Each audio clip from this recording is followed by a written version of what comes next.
Allahu Akbar, Allahu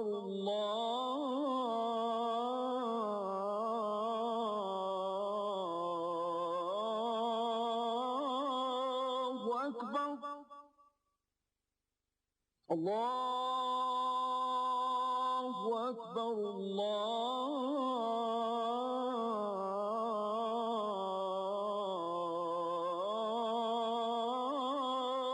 Akbar. أشهد أن لا إله إلا الله.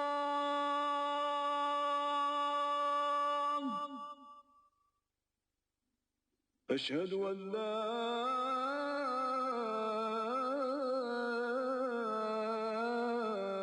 إله إلا الله.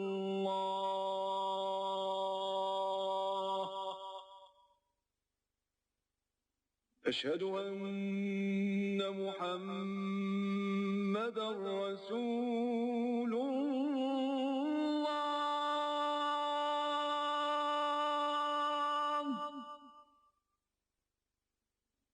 أشهد أن محمدا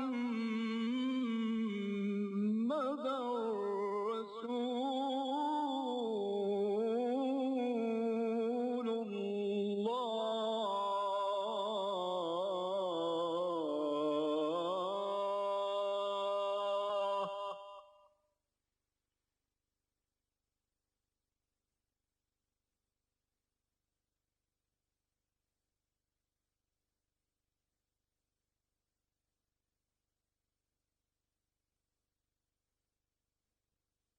Bismillah ar-Rahman ar-Rahim. Ladies and gentlemen, I welcome you to the sixth and the last session of our roundtable with Dr. Israr Ahmed. As you remember, he has been talking about the Islamic Revolution. This evening, he will explain it fully. Therefore, the topic of today's session is Prophetic Model of Establishing Islam and the Total Politico-Socio-Economic System. I request Dr. Israr Ahmed to please make his discourse. أحمده وأصلي على رسوله الكريم أما بعد فأعوذ بالله من الشيطان الرجيم بسم الله الرحمن الرحيم هو الذي أرسل رسوله بالهدى ودين الحق ليظهره على الدين كله صدق الله العظيم رب اشرح لي صدري ويسر لي أمري واحلل عقدة من لساني يفقهوا قولي. Dear brothers and sisters from Adam and Eve, may Allah bless us all and guide us to the right path. Before I begin my presentation for this session, I have to make 3 explanations first. In my morning presentation, when I said that the Indian subcontinent in the 20th century produced 4 great personalities, at that time, in my mind, those 4 personalities were Allama Iqbal, Abul Kalam Azad, Maulana Maududi, and Maulana Ilyas, who was the founder of Tablighi Jama'ah. But when I came to explaining, then this idea came to my mind that he is out of that line, the line, this movement which is going and progressing step by step, by generation to generation. Theoretically, it owes its existence to Allama Iqbal. Practically, first attempt was made by Abul Kalam Azad, second by Maulana Maududi, and fourth by myself. But I am a humble person. I don't regard myself to be a great person, but I am a humble student of Qur'an, and I only have been sharing whatever I could learn from Qur'an. And yes, I want to be engaged in the struggle of establishing Islam as a political, socio-economic system. Number two, Brother Mumtaz Ahmed asked me about my meetings with Maulana Maududi. One thing remained, and that was when I was going to America for the first time in 1979. Maulana Maududi was also there, but he was sick, ill, under treatment. I very much wished to meet him there because my main program was in Toronto, Canada, and he was in Buffalo with his son, Dr. Ahmed Farooq, and they are very close. But he was so sick that all visits were banned by the doctors. So I couldn't meet him. But then Maulana died there during my visit, and I could meet his dead body. I went all the way from Chicago to Buffalo, and I had the honor of leading the funeral prayer for him. Now the third is the title of today's talk, Islamic Revolution and Contemporary Pakistan versus the prophetic model of establishing Islam as total politico-socio-economic system. Now with this, I proceed. First of all, I want to give you my definition of revolution. What I mean by revolution. By revolution, I mean a change, fundamental change in at least one of the three aspects of the politico-socio-economic system of the society. By French Revolution, only a political system change. By Bolshevik Revolution, economic system changed. But these are real revolutions. In Iranian Revolution also, political change came from monarchy to, we may say, theocracy. On the other hand, any change in religion is not a revolution. The biggest change in the history of religions was in the year round about 300 CE, when Constantine, the emperor, Roman emperor, embraced Christianity. And the whole Roman Empire embraced Christianity. There can be no example of such a conversion, mass conversion. But nobody has called it a revolution. Because the politico-socio-economic system remained the same monarchy, the same emperorship, and the same everything. Lords and barons and so on and so forth, whatsoever they were. So revolution is a fundamental change in at least one aspect of the politico-socio-economic system. Keeping this definition in view, I claim that Muhammad sallallahu alaihi wasallam brought the most profound, all-embracing revolution of human history. There was change in beliefs, in personal behaviors, in value structure, in the social system, political system, economic system. Everything was changed. You will have to make a research to find something that remained as it was. People who were illiterate, very few people could read and write. And that was converted to a nation who became, in the field of knowledge, pioneers and inventors of new disciplines. People who used to keep fighting. And they become so peaceful, so disciplined, obeying a leader. So it was the most profound revolution of human history. And here I want to give you some witnesses to that. Number one, Brother Rogers might appreciate it. M. N. Roy, a Bengali Hindu, a communist, and he was the member of the Communist International, holding a high position. He delivered a lecture here in Lahore in 1920 in Bradlaugh Hall, in which he said that the greatest revolution of human history was brought about by Muhammad. This lecture of his is still published in India, Mumbai, under the title Historical Role of Islam, M. N. Roy. I gave the testimony of H. G. Wells that it was Muhammad who for the first time in history established a society based on the principles of human equality, fraternity, and freedom. And lastly, I gave you another testimony from Dr. Michael Hart, the author of The 100. It was published, I think, in 1978 from Manhattan.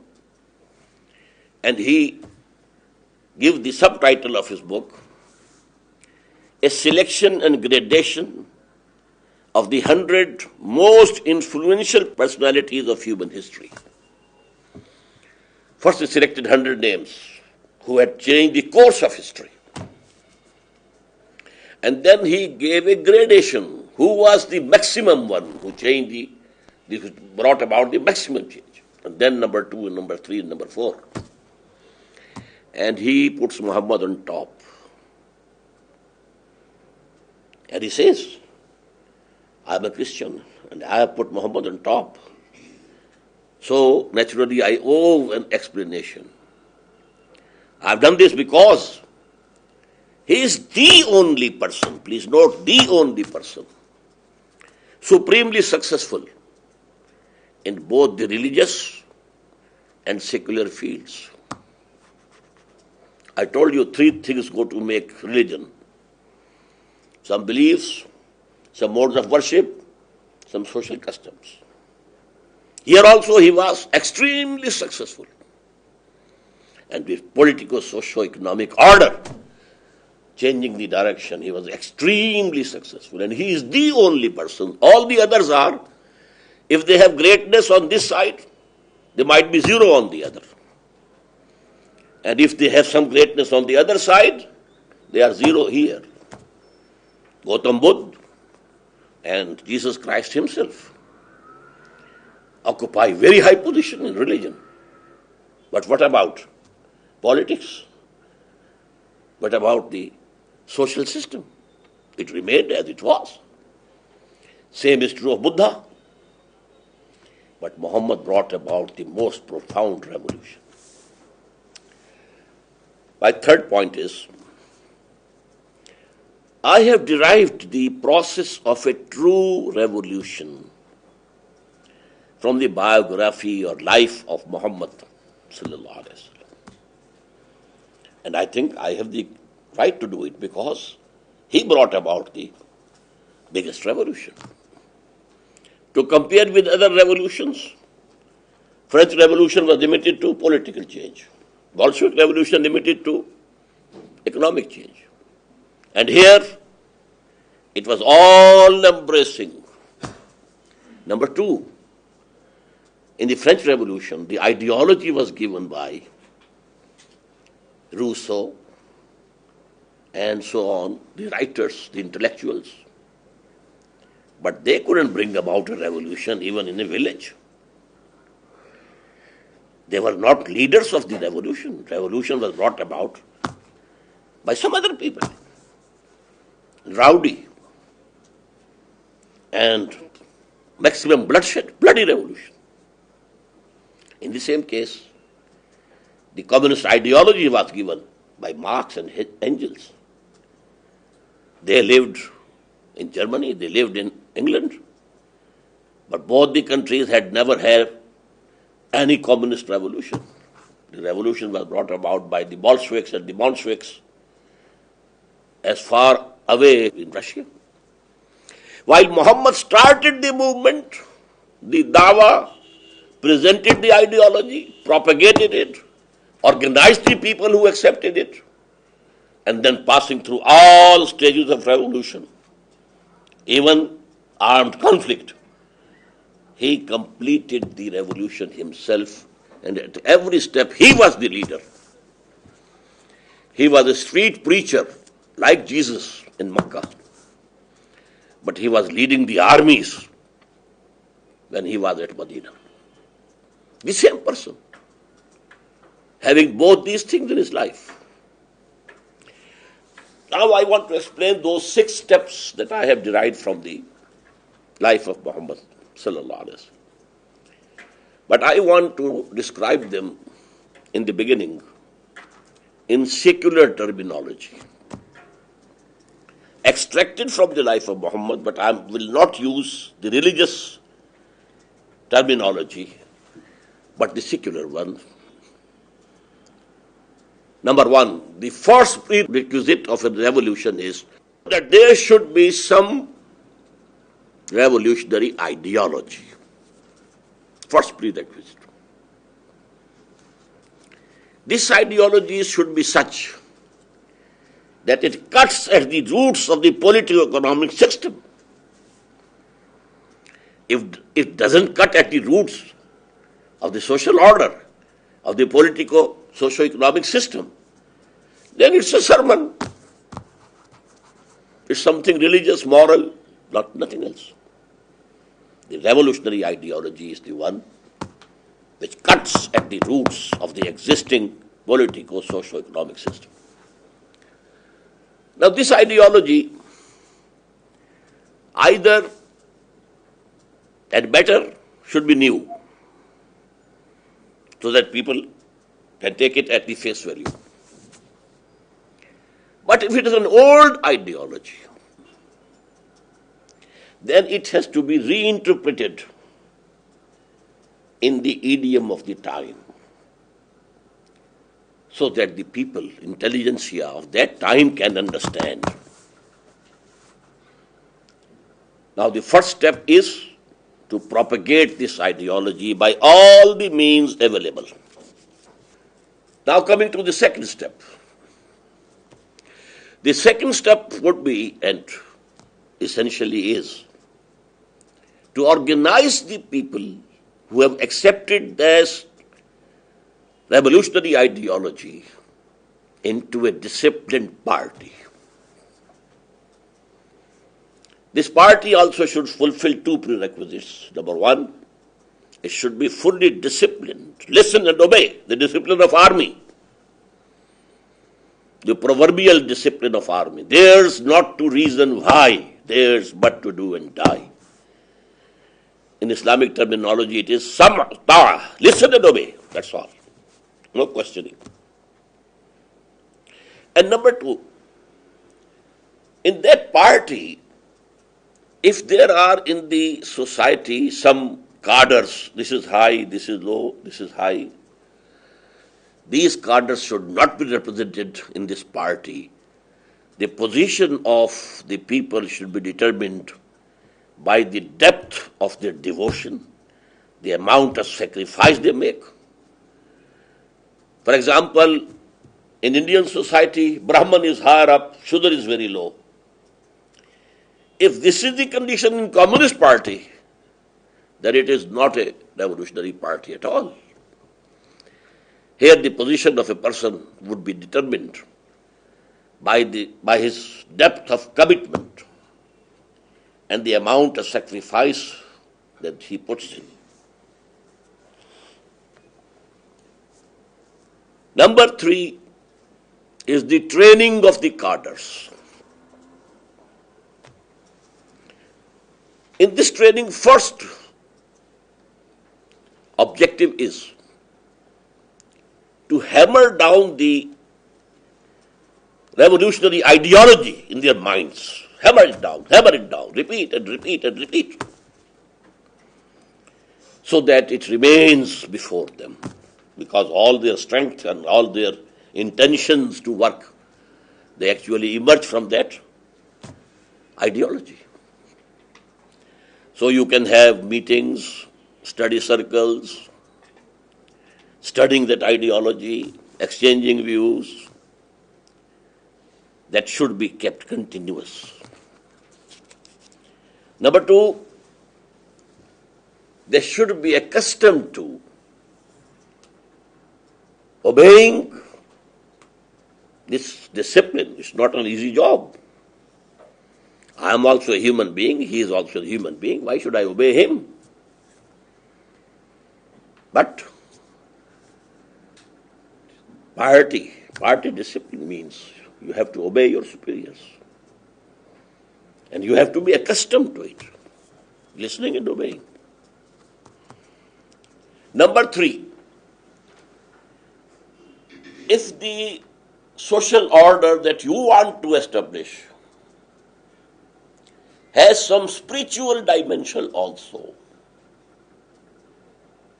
then the purification of the selves is the third prerequisite of this training. And here it will mean the purification of the niyyah, the intention. For Islamic revolution, the intention has to be only one: pleasing their Lord and having salvation in the hereafter. Not for establishing your own hegemony or for worldly gains, to establish imperialism.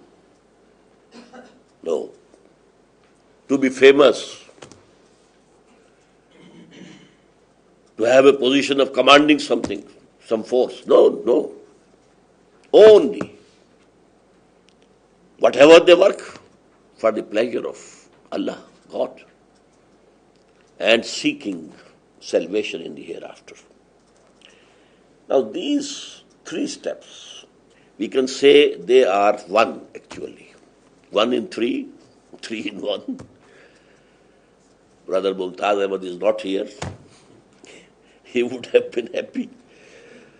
So, in Islamic terminology now, what is the revolutionary ideology? We call it Tawheed. But what are the revolutionary implications of Tawheed? Is it only an Aqidah? No. First of all, it means sovereignty belongs to him. Anyone claiming sovereignty is in rebellion against him. This is the biggest challenge to the status quo. Number two, everything belongs to him. You are not owners. You are custodians only. You are trustees only. Whatever you own, so to say, you can use it only according to the law of the giver of all these things to you. He is the owner, not you.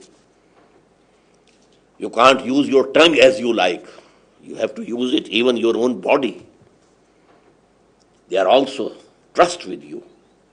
Allah has given it to you. You can't use your hand, but in the right path, decreed by him to be right and straight. And whatever belongs to you is also owned by Allah. You are trustees. Number three, at the social level, I'm counting political level, sovereignty for God. Economic level, no human being, either individually or collectively, owns anything here. Number three, all human beings by birth are equal. No high, no low. No superior, no inferior.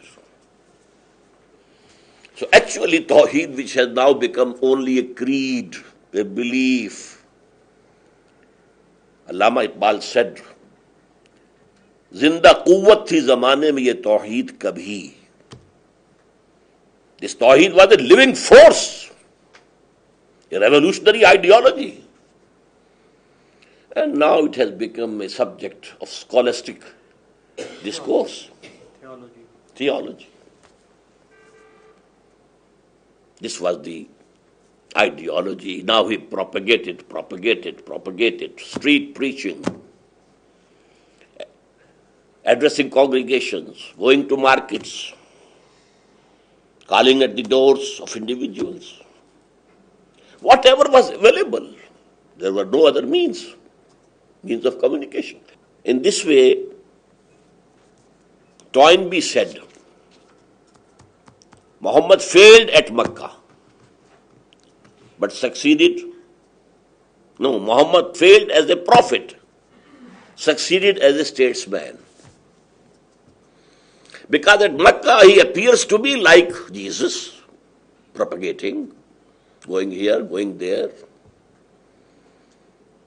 saying sermons. So this was what Muhammad was doing was also the same. So he was, whether he was prophet or not, whether you believe in him or not, but he was like Jesus, like the prophets. He was working like them. Now then he organized whosoever adopted and accepted his revolutionary ideology. And this had two stages, organization. To start with, this relationship, if I have accepted you are the messenger of Allah, I have to obey you. No escape from it. What you are saying is not your own. It's coming from God. I believe in God. I have to obey.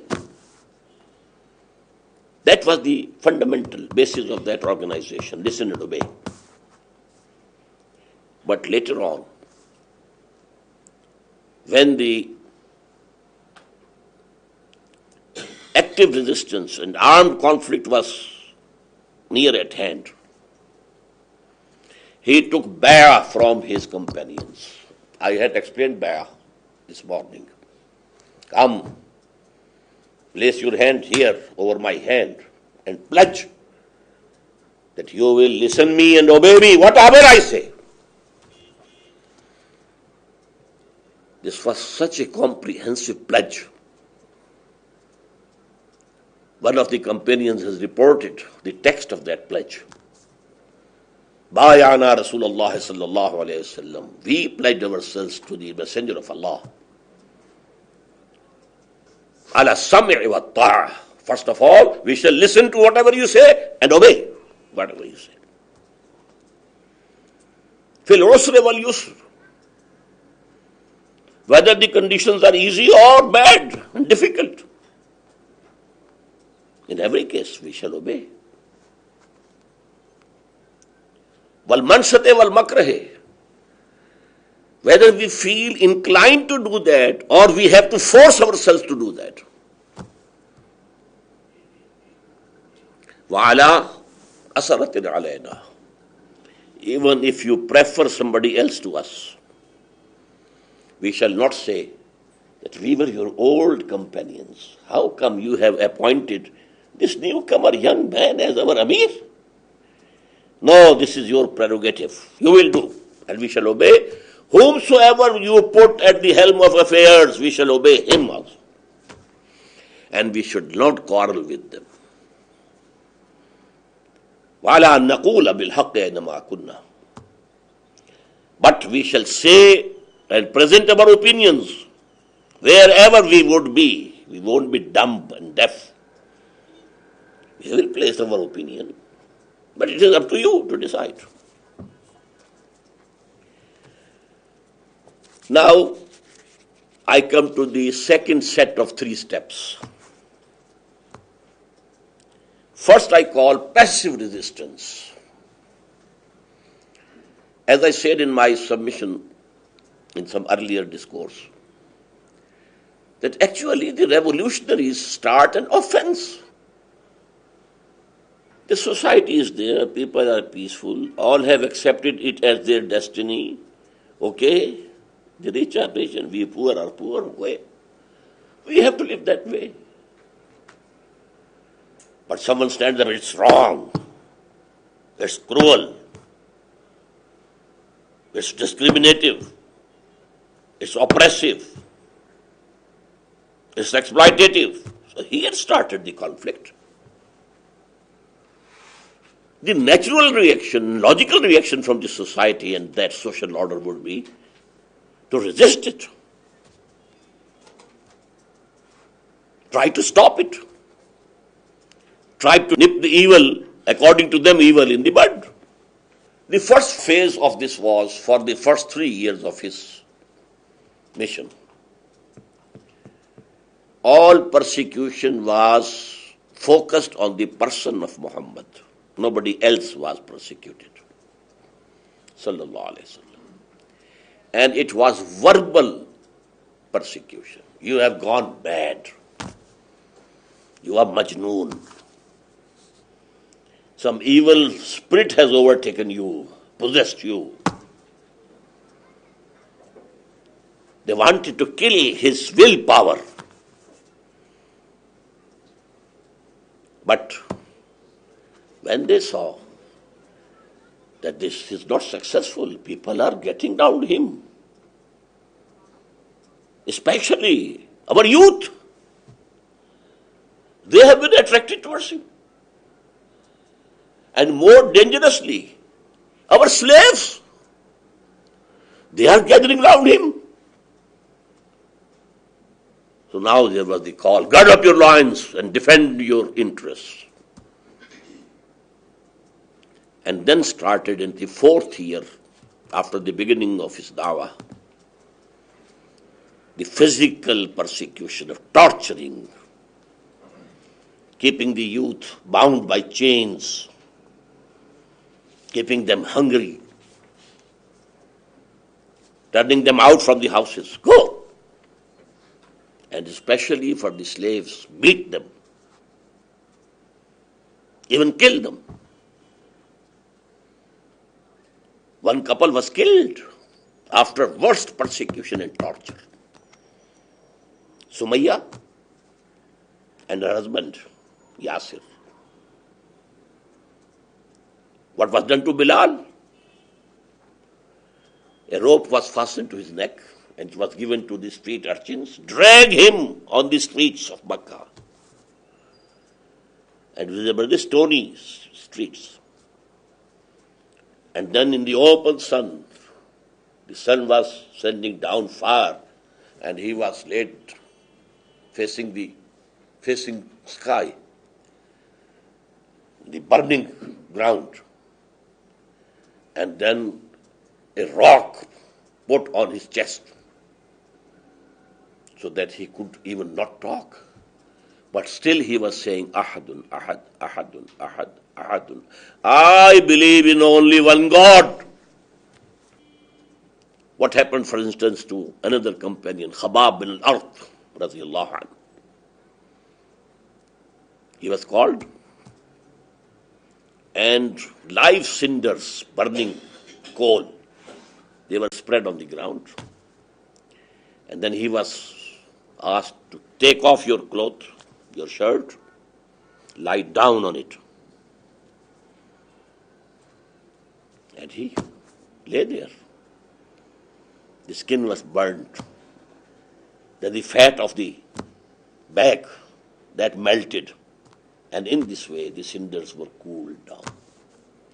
Now the point was, for 8 long years after the beginning of this persecution, physical persecution and torture,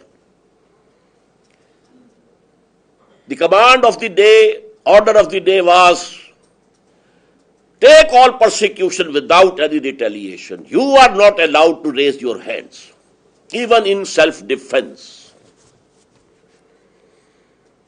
To this I had given the title, passive resistance. Resistance is here. You have to keep standing on that position, not going back.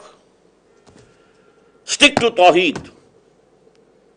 Say that I believe and I will follow Muhammad. You do whatever you like. You want to kill me? Okay, kill me.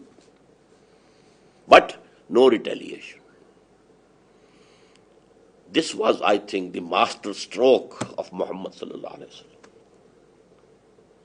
What was the result of this passive resistance? Number one, the revolutionaries have to buy time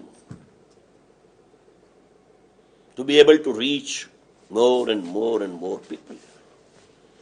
In the beginning, they are a few, in very small numbers. If they also reply violence with violence, if they become violent, they will be crushed in no time. So you have to buy time. Taking all persecution, physical and verbal, but not retaliating. Isbiru, isbiru, isbiru. Have patience, have patience, have patience. Be steadfast. Bear it, bear it, bear it. For 8 years, 8 long years, this was the order of the day of Muhammad. The second result was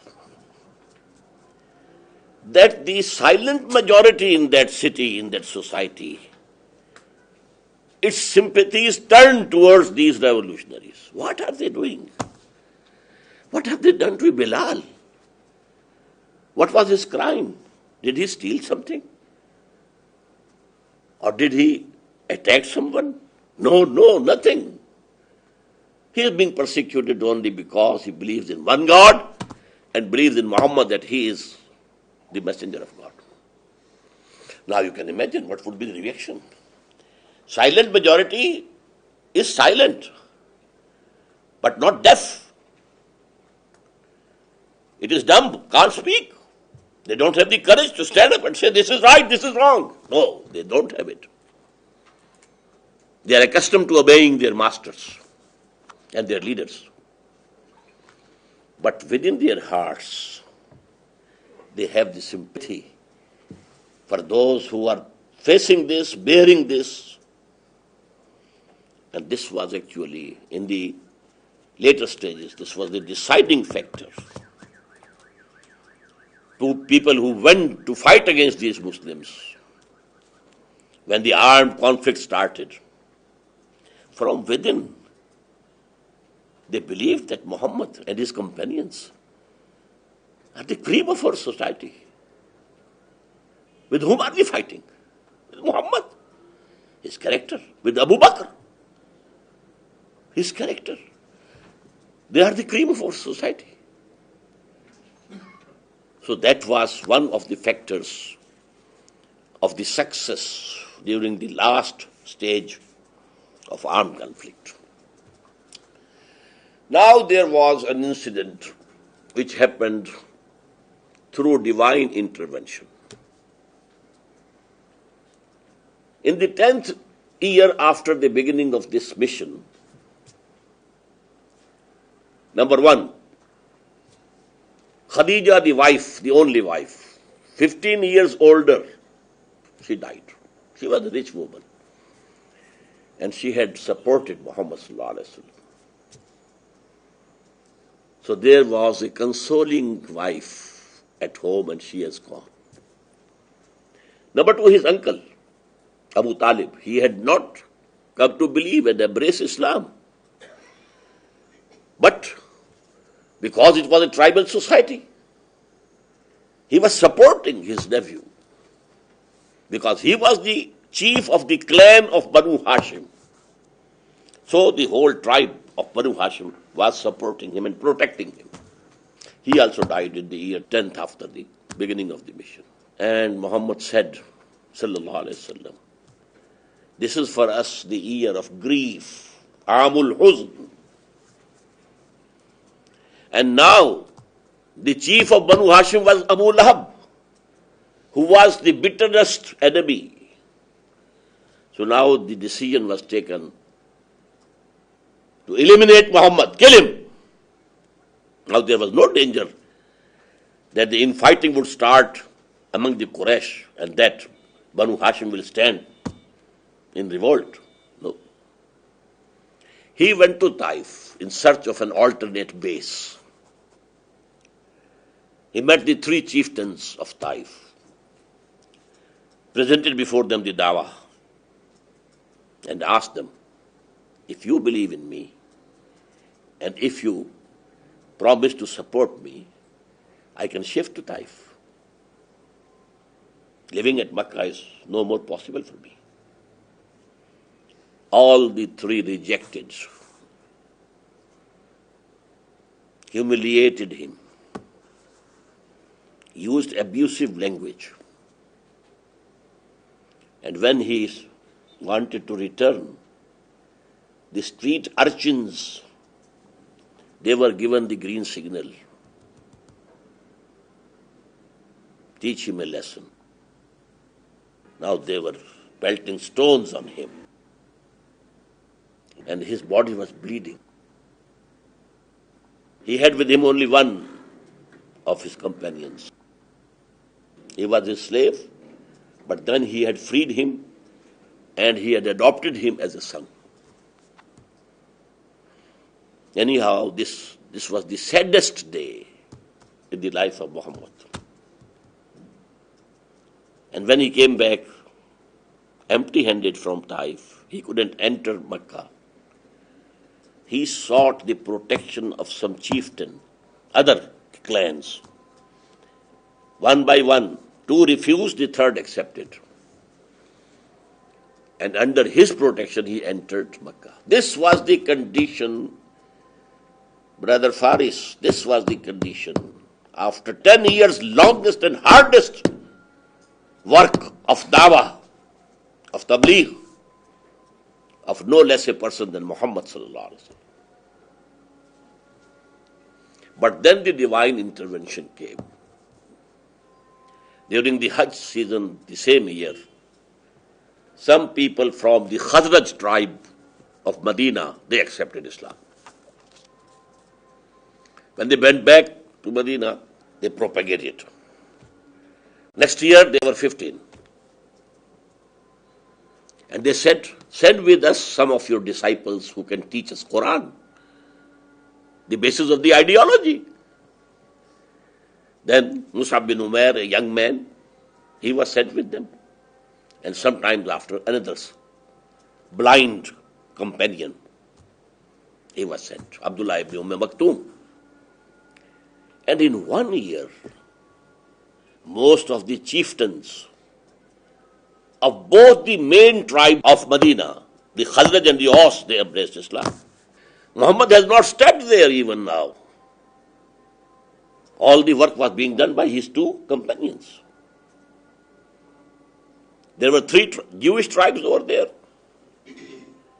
And 2 were the real Arab, original Arab tribes, Aus and Khazraj. But majority of the people, because the leaders of the clans, they accepted. So in a way, these both tribes accepted Islam.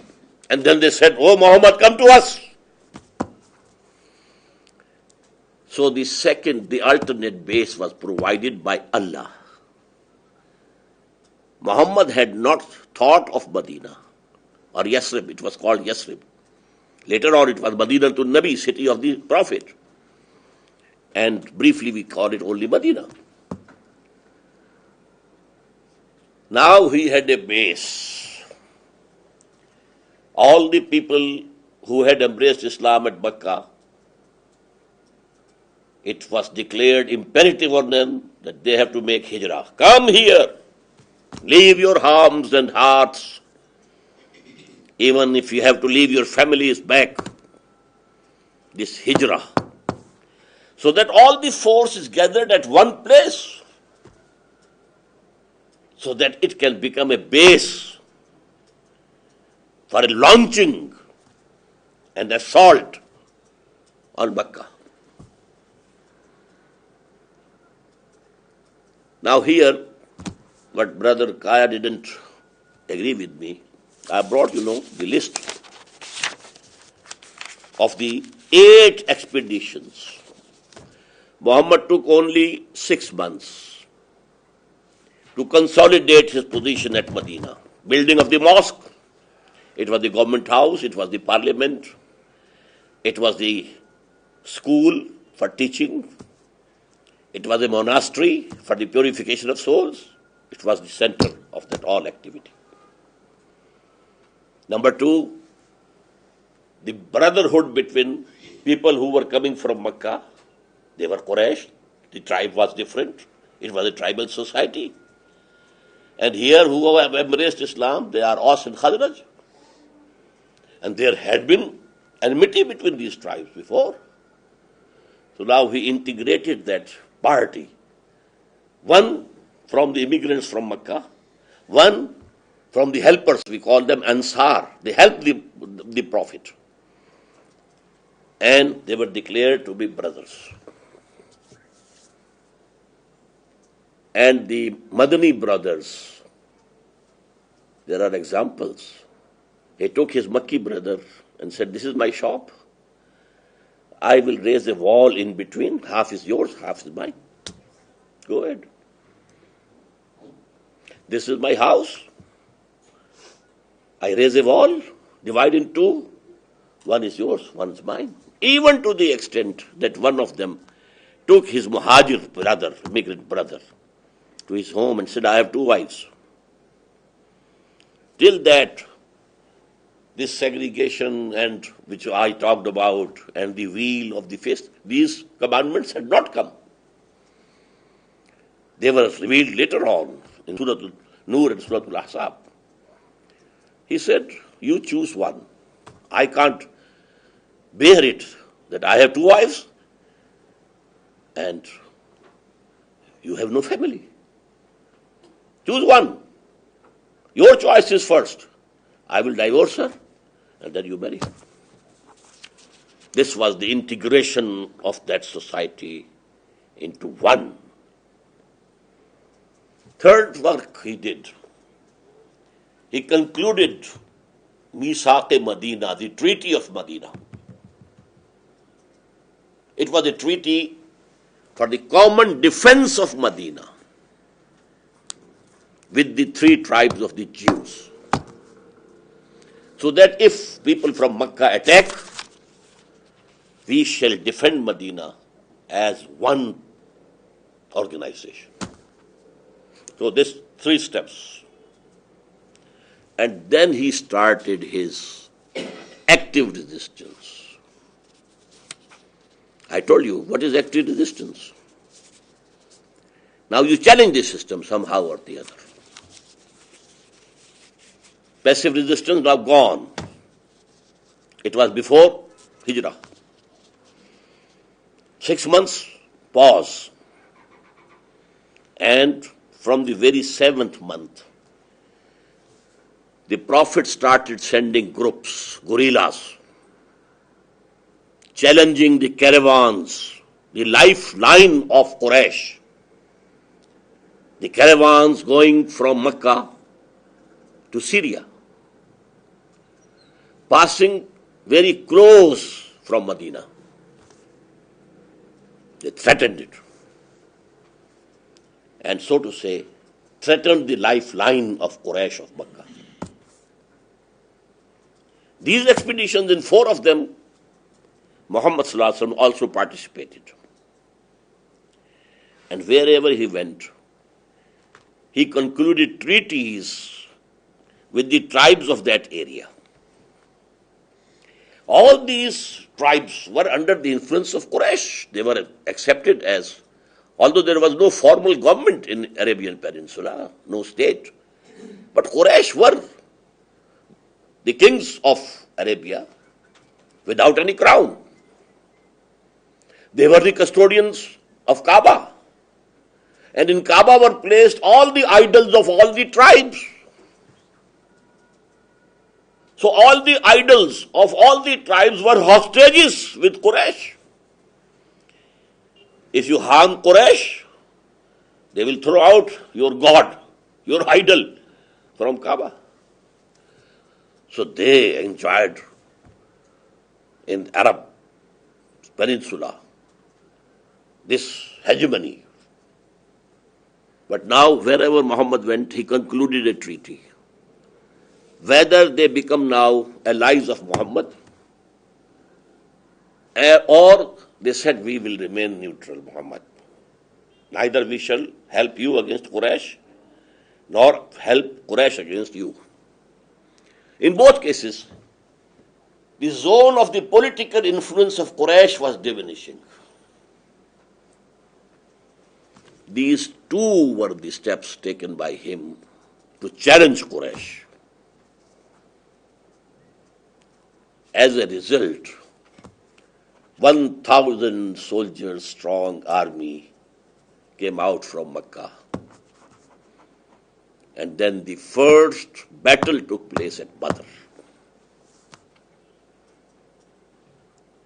I have discussed these things in very lengthy details. But I apologize that book is only in Urdu, not in English. These things I have discussed. Maybe after this round table, Brother Absar feels that he should translate this book. It's quite a big book, 400 pages, not easy to translate. But maybe, if Allah wills, it will happen. So now the sixth and the final phase of the revolutionary process of Muhammad started. And that was the armed conflict. It resulted in a 6 years long war. And there were battles. Battle of Badr, Battle of Uhud, Battle of the armies. These were the battles. War was continuous. There were ups and downs also. Due to the mistakes of the Muslims, there were some setbacks also. But finally, Quraysh came to a conclusion that we have to have some treaty with Muhammad. 6th year after Hijrah. Treaty of Hudaybiyah. What is it meant? Between Quraysh and Muhammad. Quraysh recognized Muhammad, that he is a power to reckon with. The chief tribe of Arabian Peninsula has accepted and recognized him. Allah called it in Qur'an when the revelation came, Inna fatahna laka fathan mubina. O Muhammad, we have given you a very clear victory. And please note, it was from this event, after this event, that the Prophet sent letters of invitation to the kings all around Arabian Peninsula. The Emperor of Iran,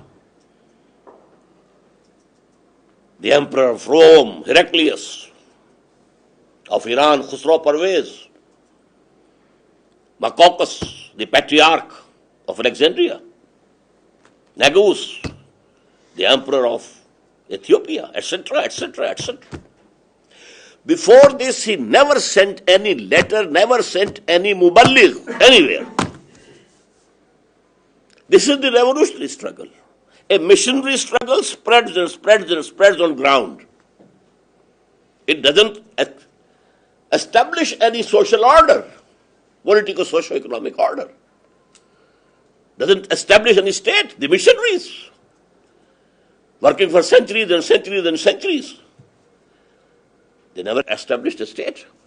And our Tablighi are now working, going to America, going to Europe, going even to Israel, going to Russia, going to China, South America, going. But not to establish the deen of Allah. Only preaching and preaching and preaching. So I used to say, one is the missionary struggle. That is also a struggle. You have to spend your time and money and everything.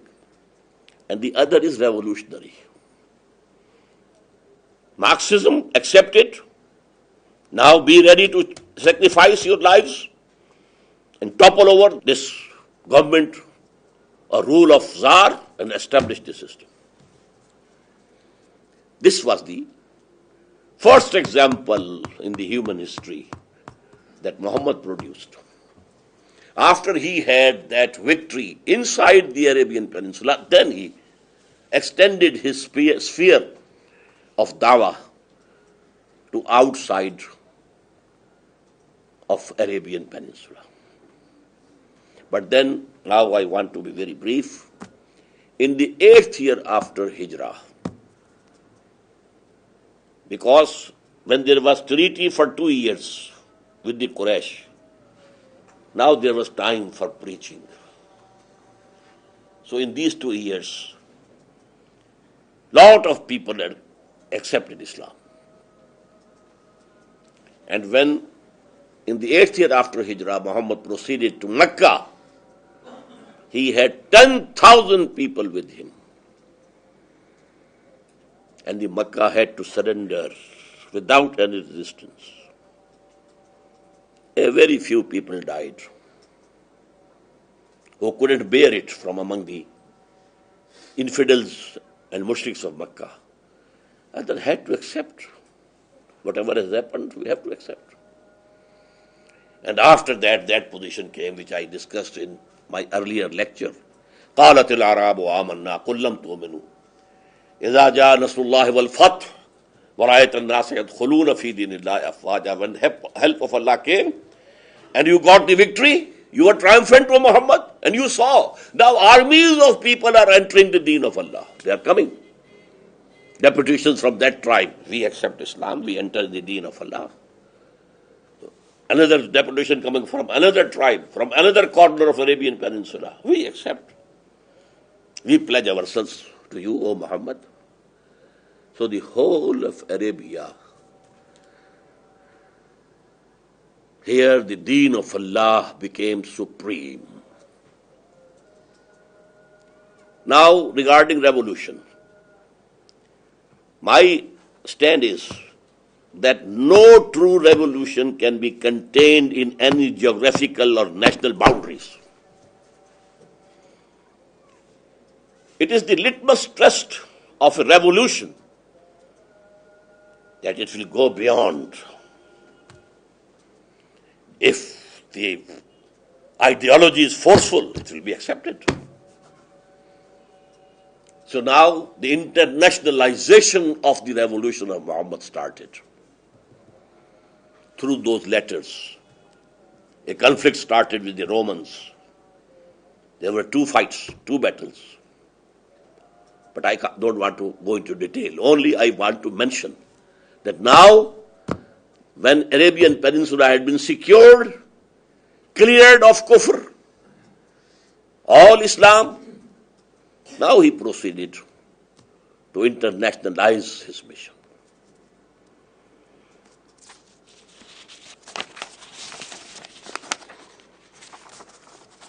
Now, because the title was Contemporary Pakistan,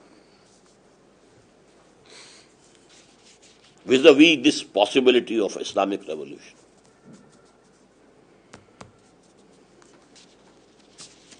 But let me make one point. I accept this total methodology of Muhammad sallallahu alaihi wasallam, except I have made an ijtihad in the last step. I told you now, these days, it's not easy to take arms against the governments. Governments are very powerful. They have standing armies, they have police, they have air force. So it is not feasible. Although it is not forbidden. In a country, if it is practicable and feasible, this movement of Islamic revolution can take arms. It is halal, it is permissible, but not feasible. Instead, in that book of mine, I have suggested what I told to you about Gandhi and Khomeini. A peaceful agitation. Demands from government, do this. This is haram, eliminate it. This is imperative according to the Sharia. Do it, enforce it. A mass movement.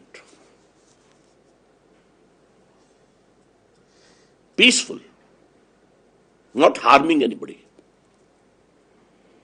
nor destroying any property.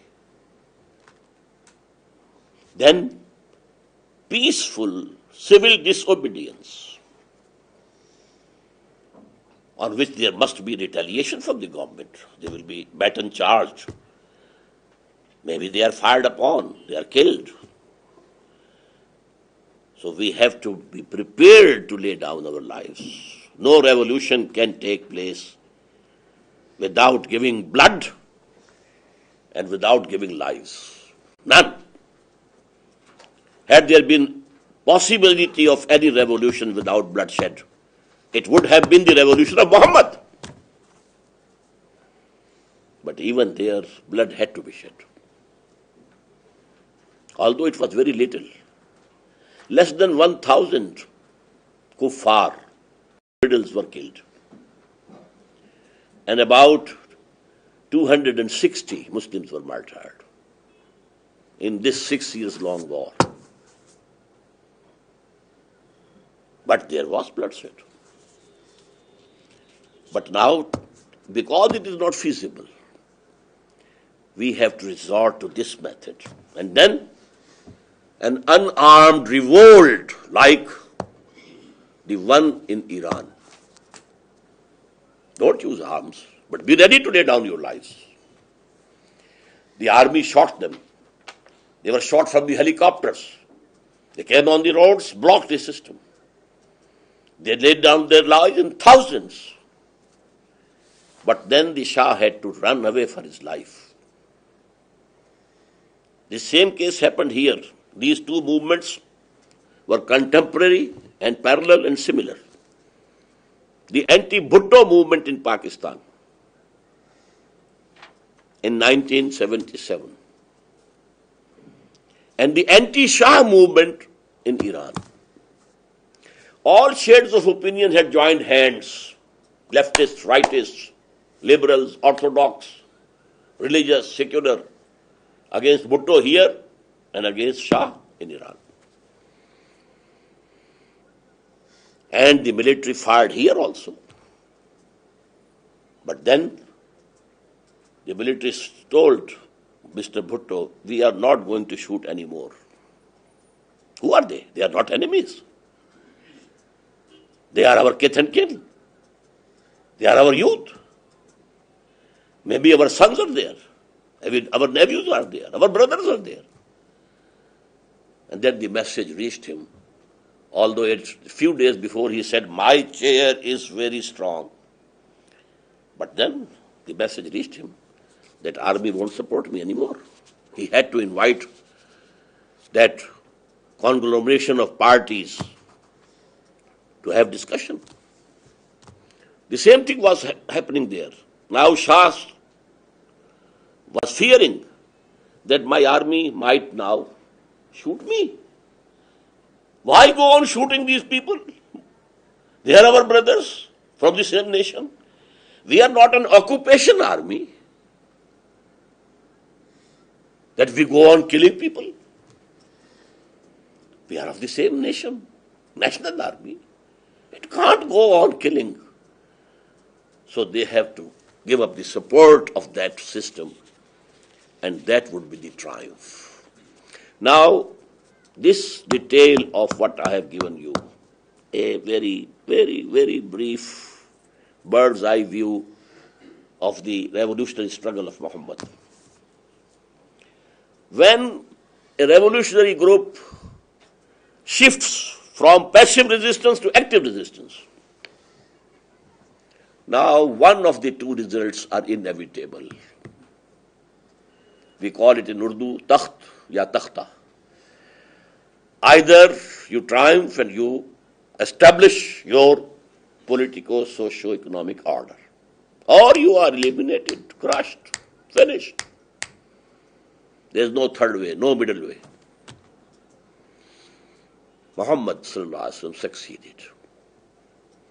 Now coming to Pakistan. What I see of Pakistan, what is my view of Pakistan, I have 5 points to make.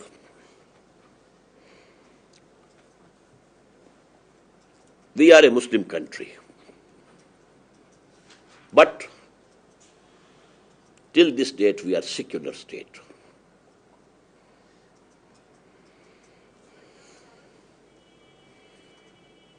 Only we have in Constitution 2 articles. One declaring sovereignty for Allah, and the other pronouncing that no legislation can be made here repugnant to the book of Allah and the tradition of His Messenger. But there are loopholes in the Constitution who have made these 2 provisions ineffective. And that secularism is going on, going on, going on.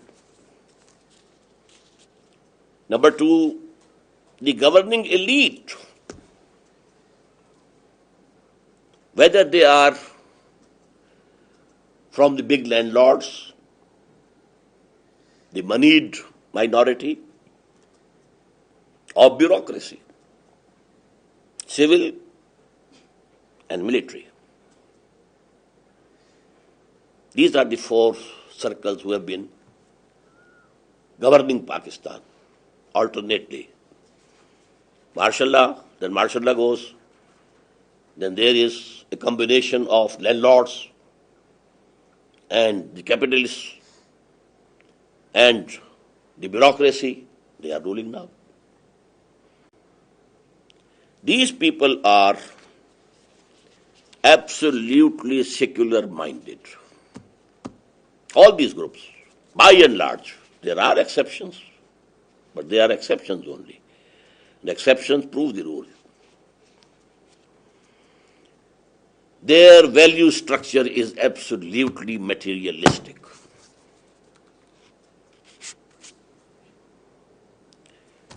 And they have adopted Western civilization to its core.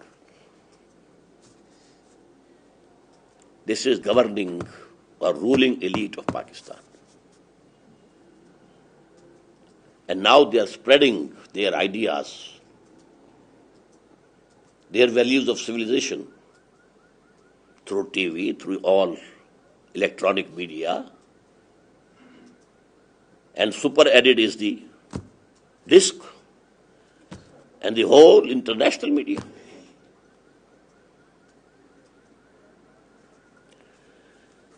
Now coming to the general masses. They have a deep emotional attachment with Islam. But it is emotional. Neither they have real Iman. It's a racial creed with them, not a personal conviction.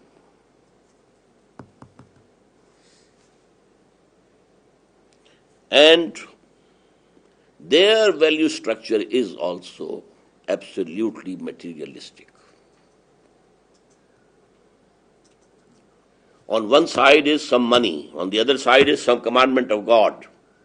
Well, this can take care of itself. I accept money. This is the general value structure of our people.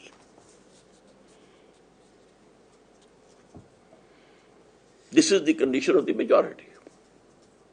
But emotionally, they can be excited. They can come, agitate in the streets, etc., etc. And they are by and large under the influence of the Maulvis, who have their concept of mazhab, not of political, socio-economic justice or social order. Then now I come fourthly to religious groups and organizations. Most of them are sectarian. They have their own madrasas. They teach people their own sectarian ideas and the fiqh that they follow, the system of jurisprudence. Along with these, there are two movements. As I told you, Tablighi, it has the mazhab concept. No concept of political Islam or a revolutionary Islam, no. The only revolution-oriented party was Jamaat-e-Islami. And I have discussed this in the morning. It has gone astray. It has become a political party. It's stuck up.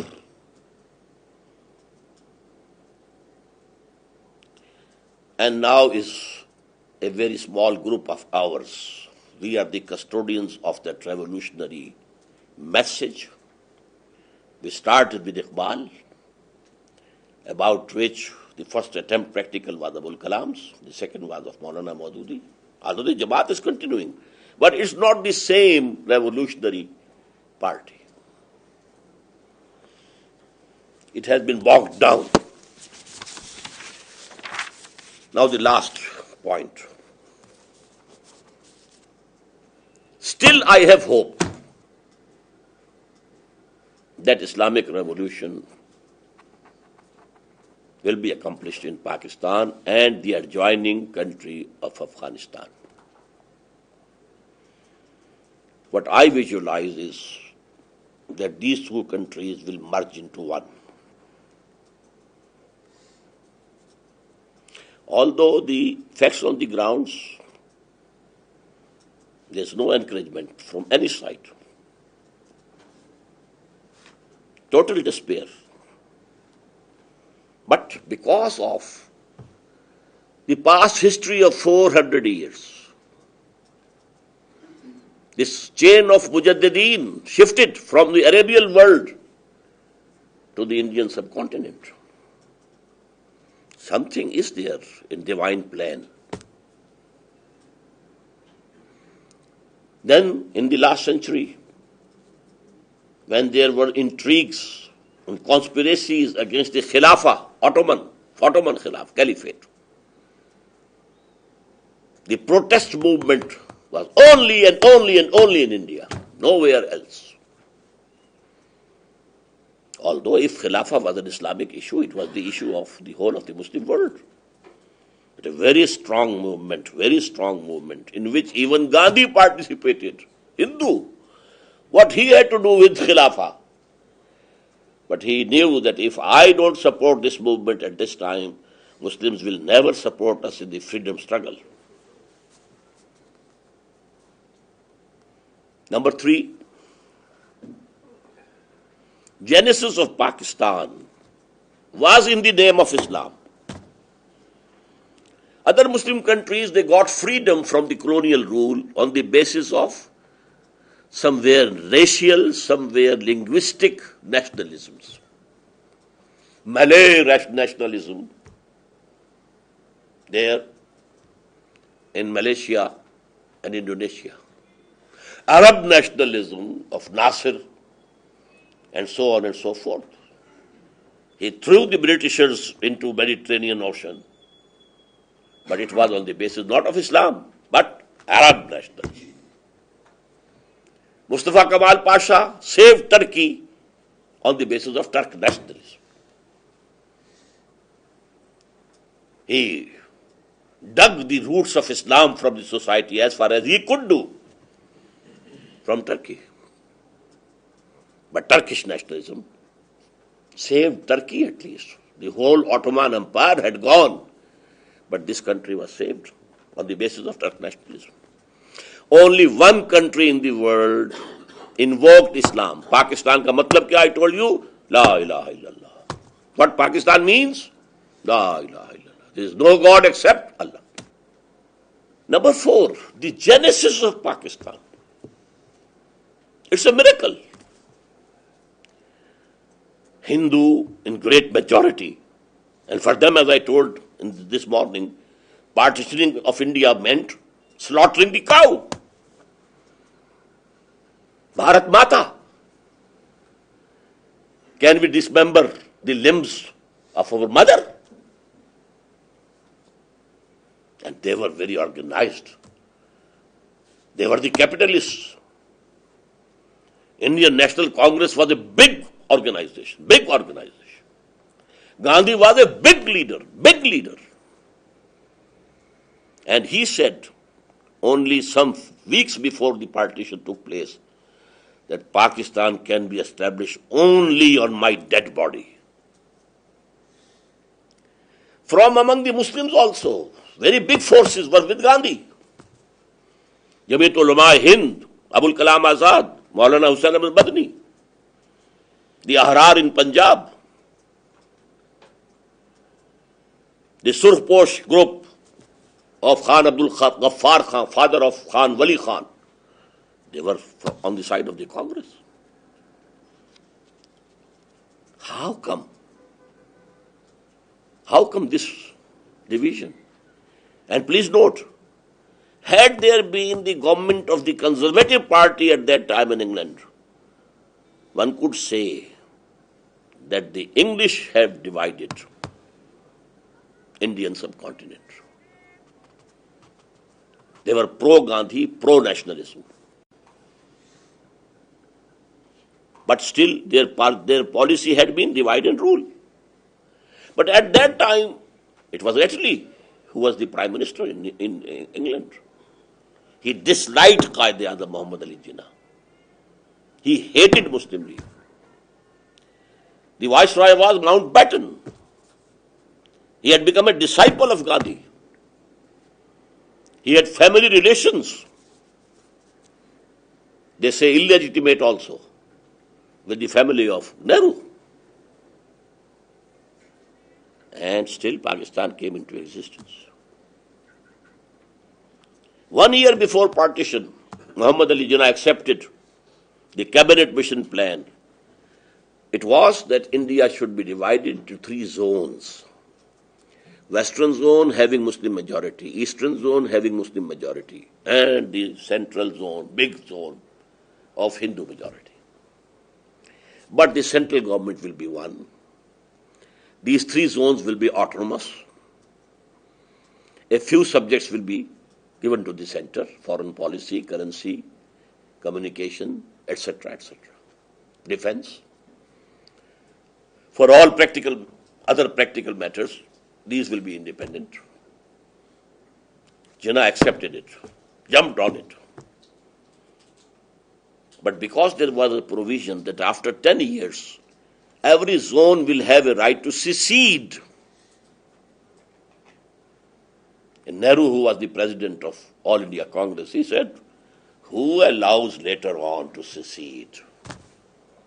On the basis of this, Jinnah applied the reverse gear. If these are the intentions, we are not ready to accept this cabinet mission plan. And Britishers were in a haste, they had to leave. So they partitioned India into Pakistan, comprised of 2 zones, East and West, and Bharat. Lastly, this Pakistan was sent down from heaven in the Laylatul Qadr. We have the most sacred night of the year, the 27th night of the month of Ramadan, the month of fasting. Because in this night, the revelation of Qur'an to Muhammad started. That is called Laylatul Qadr, a very valuable night. The decision of partition of India came in this night. And the day was also sacred, Friday. Now, these are the conditions. And then, I don't want to go into detail, there are prophecies also of the Prophet. Some of the prophecies are very similar to the prophecies of John, the last book of Gospel, Revelations of St. John. What events will be coming before the end of this world? And in these prophecies are included the prophecies, number 1, which are very certain, that before the end of this world, and you know it, among the Christians and Muslims both, general opinion is that we are living in the end times. The end of this world is very near. But before that, Islam will dominate the whole globe. And there are certain indications that that process will begin from Pakistan and Afghanistan. On the basis of the history, 400 years long, and on the basis of the prophecies, I think it's the destiny that Islamic revolution will start from Pakistan. How? I don't know. At the present time,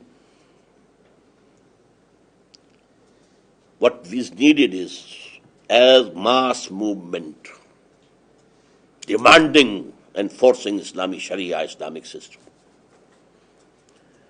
I tell Allah guides one of the major movements. Very little hope about Tablighi Jamaat, but I still have hope from Jamaat Islami. If their mind can, and Allah can do it, changes from this electioneering process to this revolutionary process, might be that time comes nearer. Or maybe Allah turns the faces of a great number of people towards Tanzeem Islami. He can do it. Just as happened before Hijrah. What happened? Muhammad had not even visited Yasrib.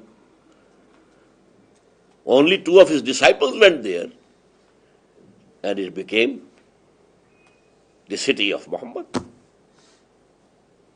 As I told you, it was divine intervention. So divine help can come today also. What we think in Tanzeem Islami is that it is our duty to strive for that, keep on striving, keep on striving, keep on striving. Leaving alone the result, it is on Allah. Whenever He likes, there will be success. If not, no harm. We would be able to say before Him when we stand on the day of judgment, "Oh Allah, we did whatever we could do." And that will be the basis of our salvation in the hereafter. I thank you from the depths of my heart that you have been so attentive.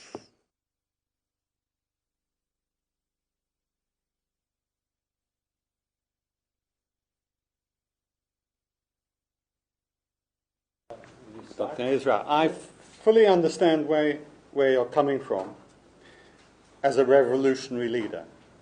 And I also understand why your starting point is with Muhammad.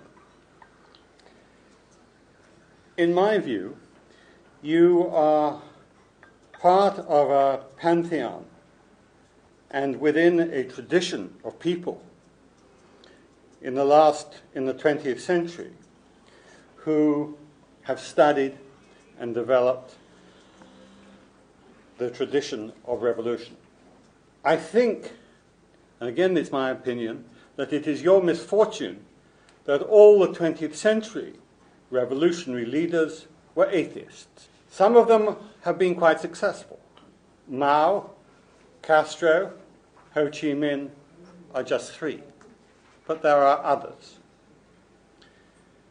And I think all of them would agree with your prerequisites. The revolutionary ideology, the disciplined cadres, the sacrifice, the training of the cadres, the purification. They would all be at one with you. And what I find, and my question is this: it seems that if you don't study contemporary revolution, there will be the possibility and even the likelihood that you will reproduce the mistakes of others.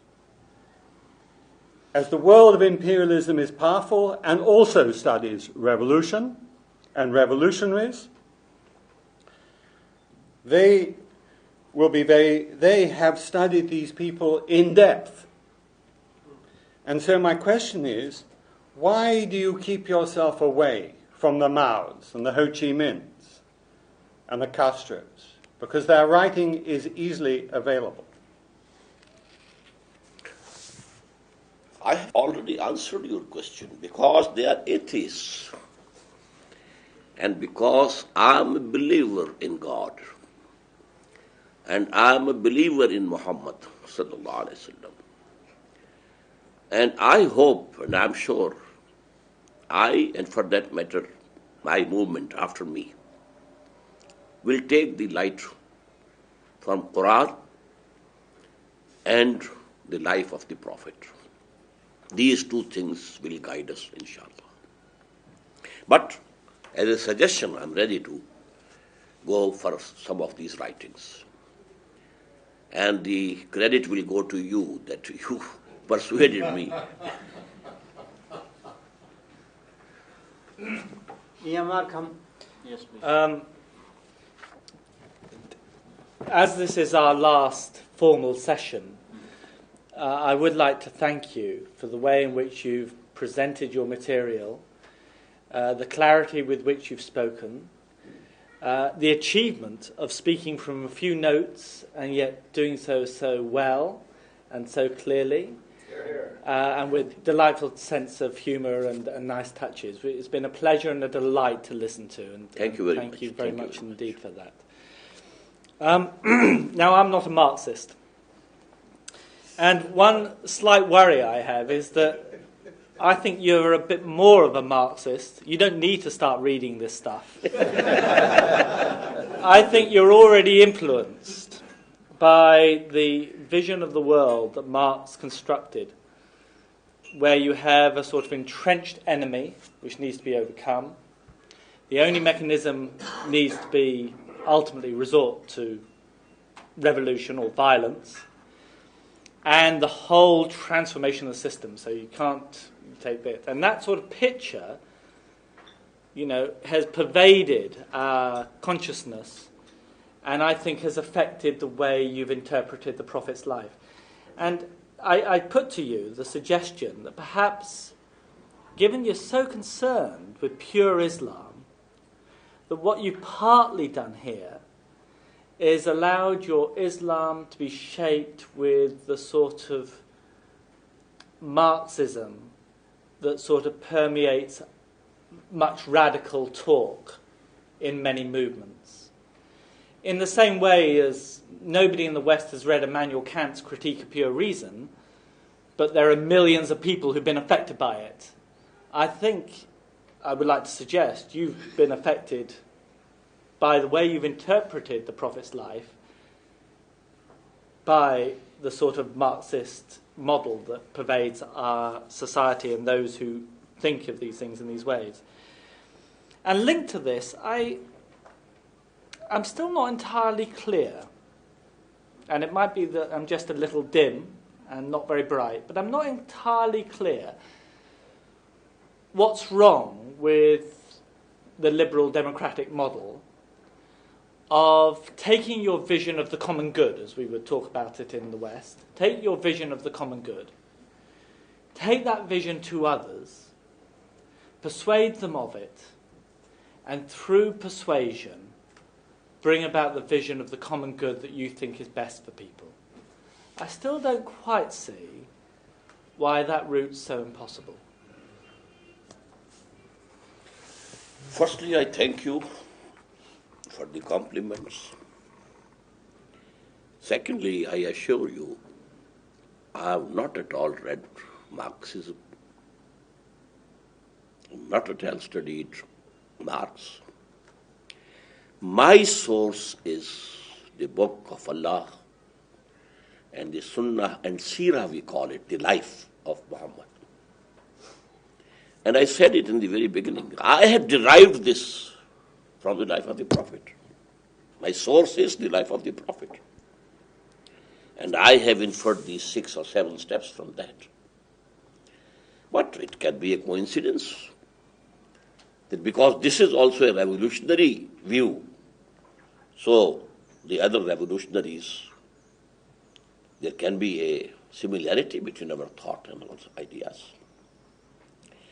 Now, actually, liberal democracy is first of all based on the principle of human sovereignty.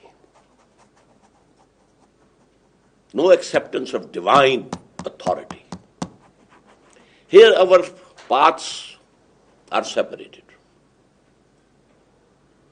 And I think to the humanity at large, to reach them, the only way is to establish that political, socio-economic order in some one country. That will be a model. This was the vision of Iqbal, this was the vision of R.A.A. We have failed utterly up till now. And the biggest blame I give to Maulana Maududi for his turn from that revolutionary struggle to a political struggle. Maybe in the next near future something else happens. That's all. I thank you, and I. Dr. Norton, please. I too want to. I want to reiterate, say again what Ian just said, and I don't need to repeat his words. They were very good about how impressive and instructive, actually, for me, and I'm sure for the rest of us, you were.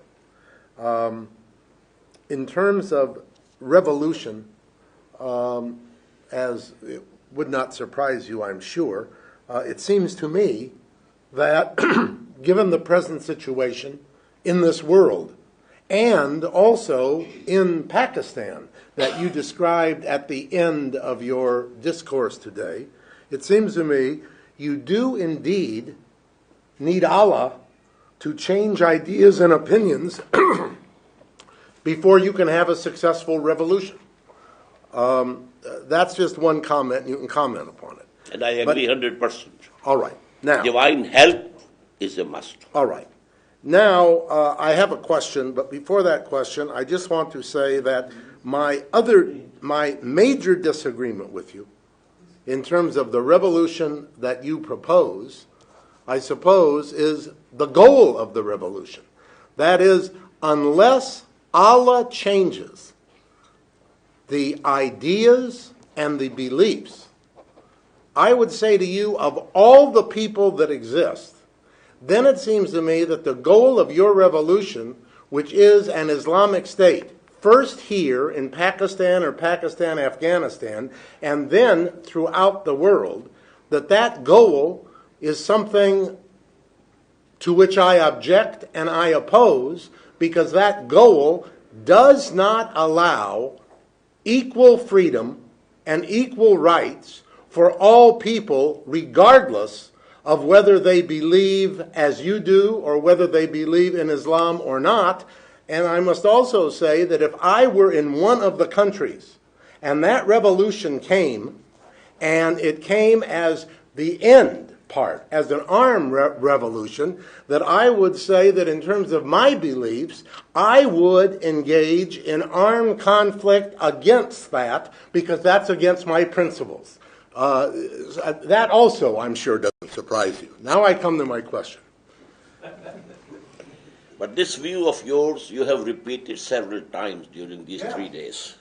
Okay, so it's not a surprise. That's right. Now, I think I may know what your answer to this is, but I'm going to ask it anyway. Do you not think in any way,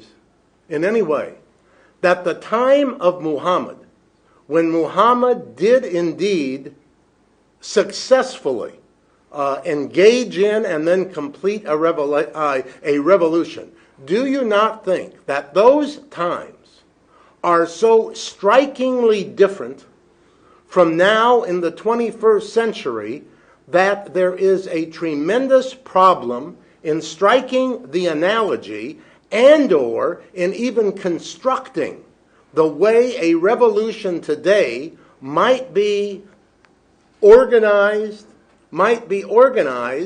if one is going to organize it in the way that Muhammad did in his lifetime? Actually, this is a matter of belief with us, that it is going to happen. You know, the hadith that I quoted twice, the end part of that hadith is, I told you 3 periods. Period of the Prophet, then the rightly guided caliphate, then kingship, which is cruel, biting. 4th will be kingship with slavery. I can't say what the companions at that time would have understood, but now we understand that he was referring to the era of colonialism.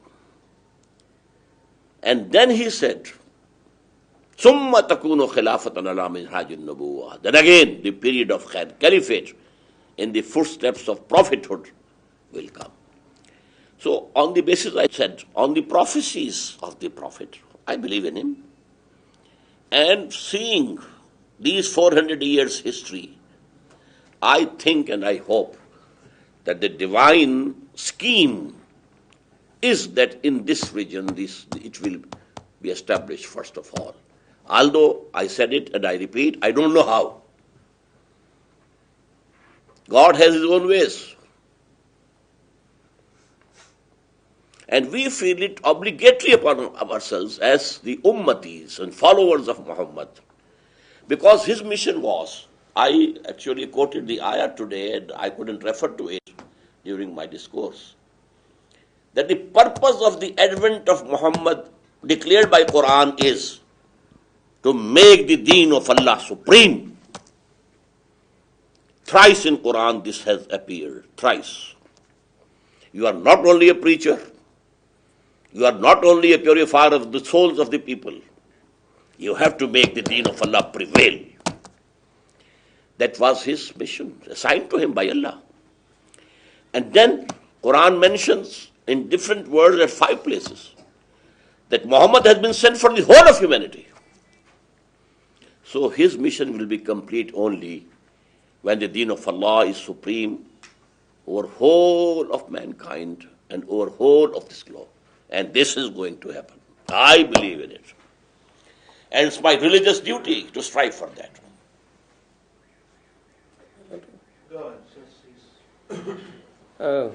Thank you, Dr. Saab. I think it's been very instructive, very enjoyable. And I want to specifically say that your delivery and your style of engaging is fantastic. Your eye contact is almost magnetic. I think it's almost spellbinding. Some brother was saying your body language. Maybe. Okay.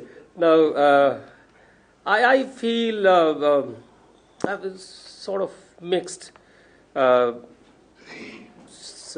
kinds of emotions at this point of time, and my sense is that in whatever you are striving for, you have a very deep conviction. You are seeing it as a part of your understanding of the faith and a part of your religious duty to propagate it, to work for it, and to carry it forward. And try to establish it. Yes, carry it forward. I'm saying carry it forward. You may say, that's my sense, not establish it, but I sense that you are trying to carry it forward. I'll come to that, why I think that way. I also sense that your process, whatever your objective may be, the process that you have in mind is non-violent, basically. It is for it to evolve and to develop, and hopefully to wait for divine intervention, which possibly will happen, and which maybe will be needed, because when we walk around the streets of this beautiful city, it looks very improbable that without divine intervention, much change will come. Now, what I therefore have been wondering about is this, that if the objective is in the ultimate to have some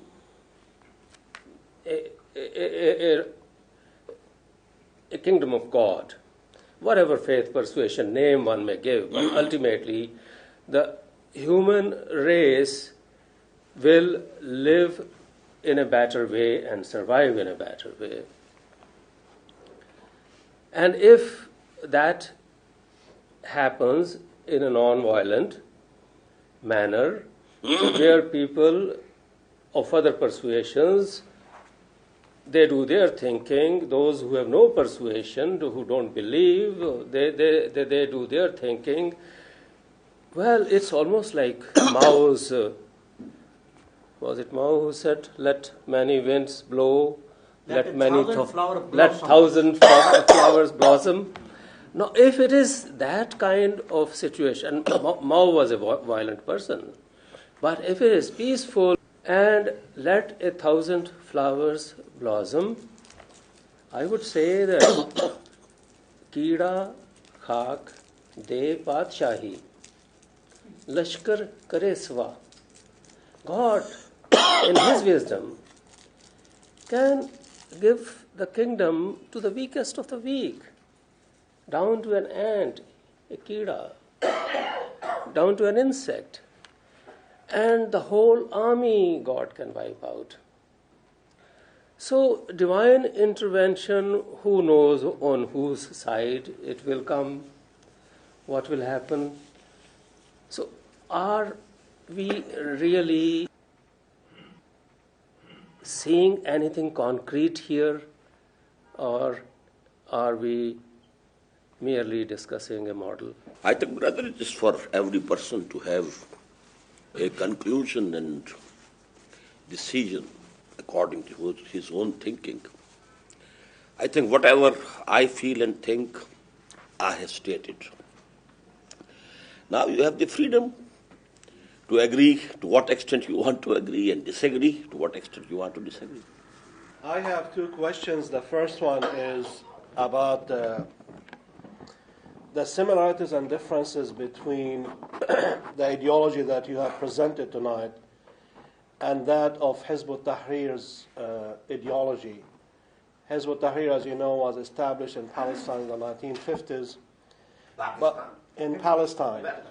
But it seems to be active in Pakistan, and perhaps Hizb ut-Tahrir has more members in Pakistan than the Tanzim Islami does. And as you know, one of the major ideas of Hizb ut-Tahrir is to re-establish the Khilafah. And I heard that they were banned in Pakistan a few months ago in October. When I was here in the summer, some of them harassed me in the lectures. But do you see any major differences between you and Hizb ut-Tahrir? I don't see any myself. Do you see any major differences between you and Hizb ut-Tahrir? Fundamentally, they don't have any methodology clearly defined before them. And they actually hope the help from army,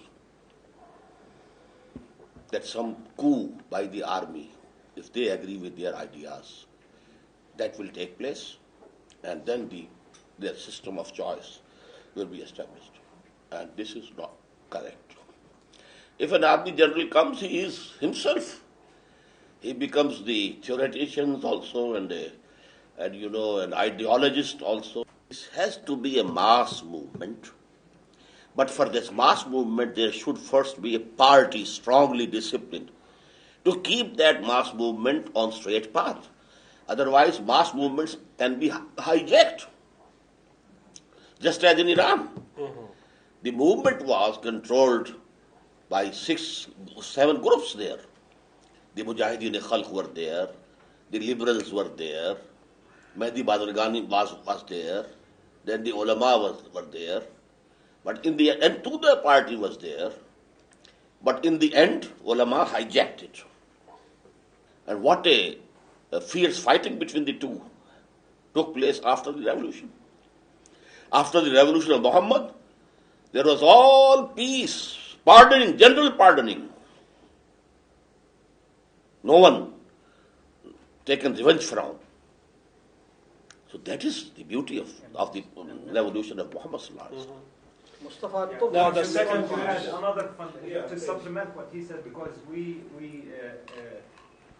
have a dialogue with them in the United States. There's another fundamental difference between Hizb ut-Tahrir and ourselves, and that is their methodology is strictly based on Sharia and not on, like ours, on the basis of Iman, if you know what I'm talking about. This is very fundamental. They do not believe that you have to go through a phase of purification of the soul first to get the Khilafah. In their opinion, every Muslim is a mu'min and every mu'min is a Muslim. They do not have the distinction between the two. And this is fundamental. This is very fundamental. Dr. Faris Kaya is growing impatient. Yeah, first of all, I would like to express that my language is not enough, you see, to express my feelings first. And secondly, I feel shy to criticize what you've said, okay, and to say anything about your sayings because I cannot be a student of you in terms of Quranic knowledge. Now, if we study, for example, Qur'an and Hadith, the word of Islamic State and Islamic government, we may never get chance to cross it, okay? And if we go very deeply, we will find that to call people to worship Allah, to abandon bad deeds, to be a good person to your surroundings, etc., etc., most of the words consist of, this word will be in Hadith and in Qur'an. Now we leave all these things aside.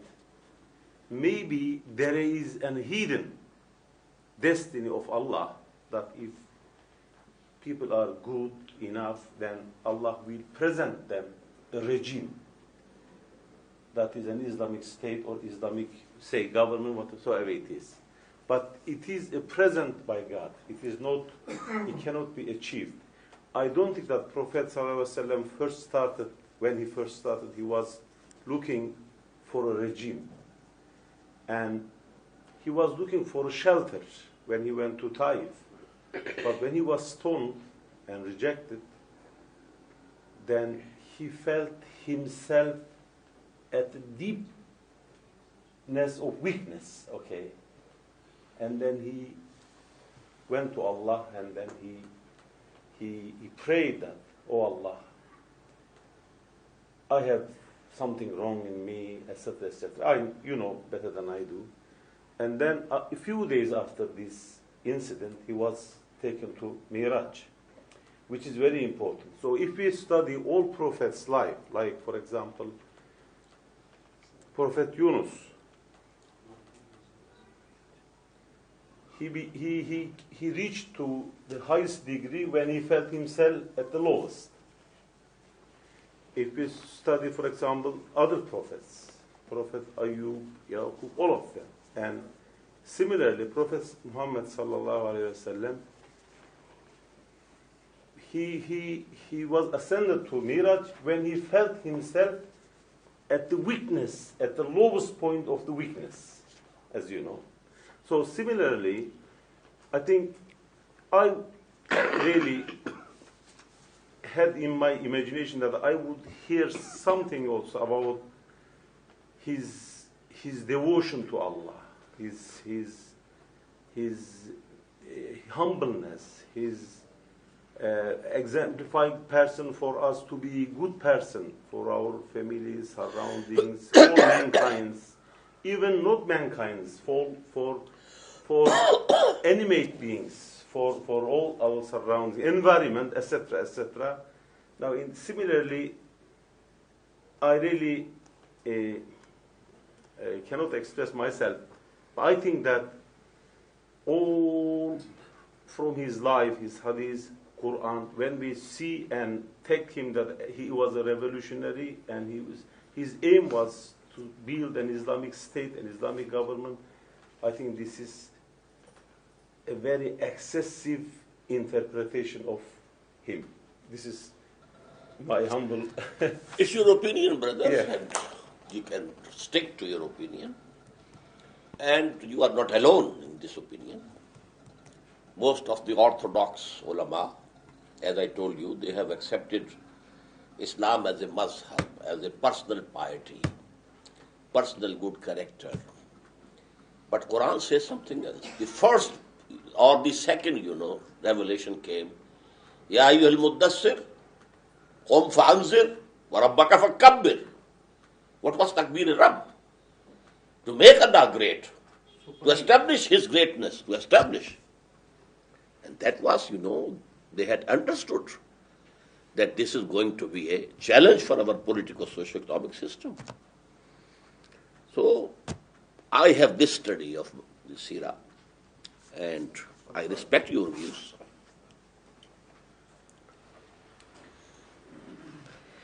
Dr. Israr, I have a question about the permissibility of Muslims killing Muslims, because in this revolution, at this time, Muslims would have to be killing Muslims in Pakistan, as opposed to the time of the Prophet, when the Prophet's goal was to make the Arabian Peninsula a Muslim land. They were non-believers. We know all of the excesses of the Arabs of the time. It was a whole different scene. And so, while I don't think that it's permissible to kill anyone unnecessarily, the Prophet was killing, the Prophet's forces were killing non-believers who were attacking them. There was the history of the torture and the persecution that you discussed. So I think that it was a different time. The other difference that I see is that at the time of the Prophet, warfare was very different, and forces were fighting each other pretty much face-to-face and one-on-one. Now we're living in the age of the nuclear weapon. And the revolution that you talk about, I think could easily bring about the end of days. Because the forces that we've talked about, the opposing forces, would potentially use those sorts of weapons. And of course, Pakistan has that sort of weapon. So how do you understand this? How do you explain this? Thank you. For the first question, let me say that the methodology that I have suggested is that the Muslim revolutionaries will never kill anybody. They will be ready to sacrifice their own lives. So that is the prescription. And this objection cannot be applied to it. Number two, you can't say that very soon America might explode or implode. It can happen to America. The moment Americans disobey Zionists, the Zionists have the power to shatter it into pieces.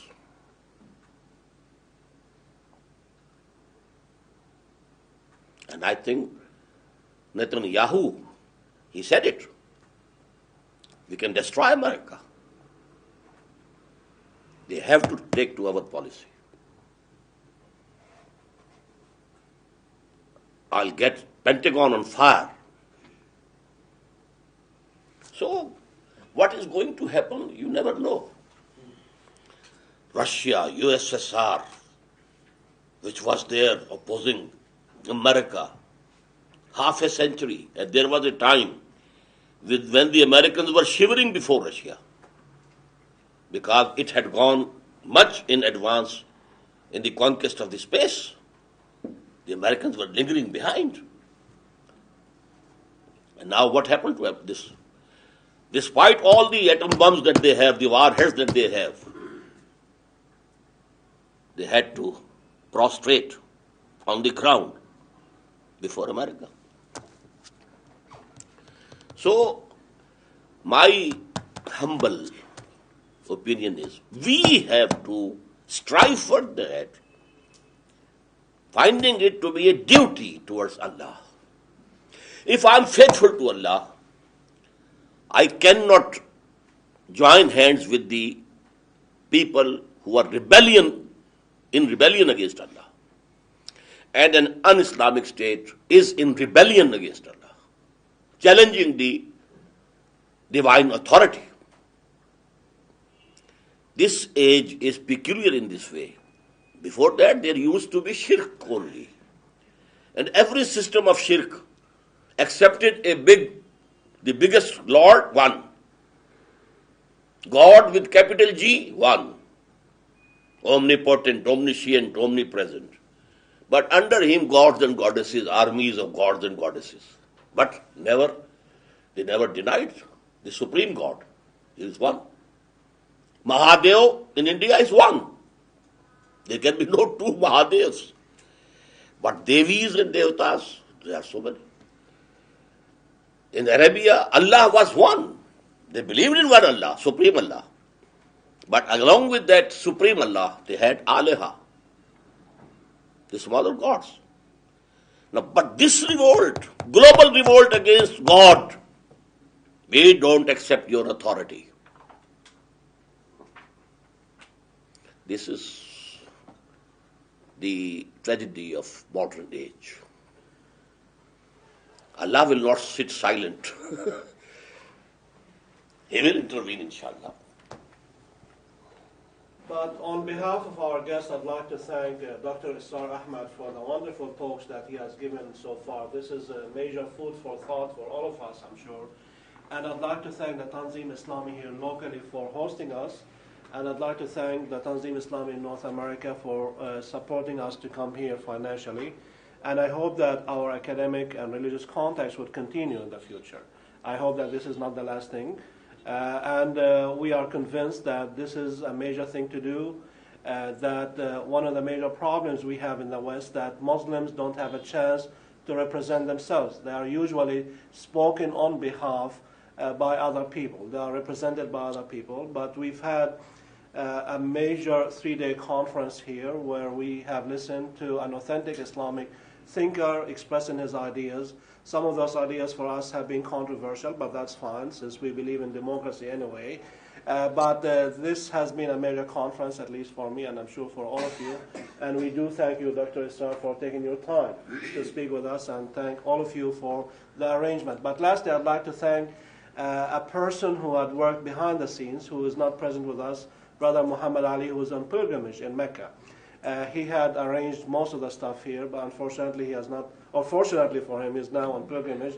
He has not been able to present. I do want to thank all the brothers and sisters who have arranged this these past 3 days and who have been with us. Thank you very much. Thank you very much. Thank you very much.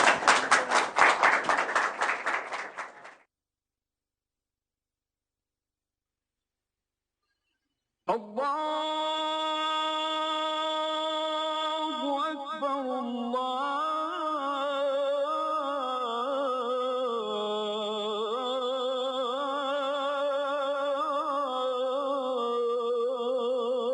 أكبر لا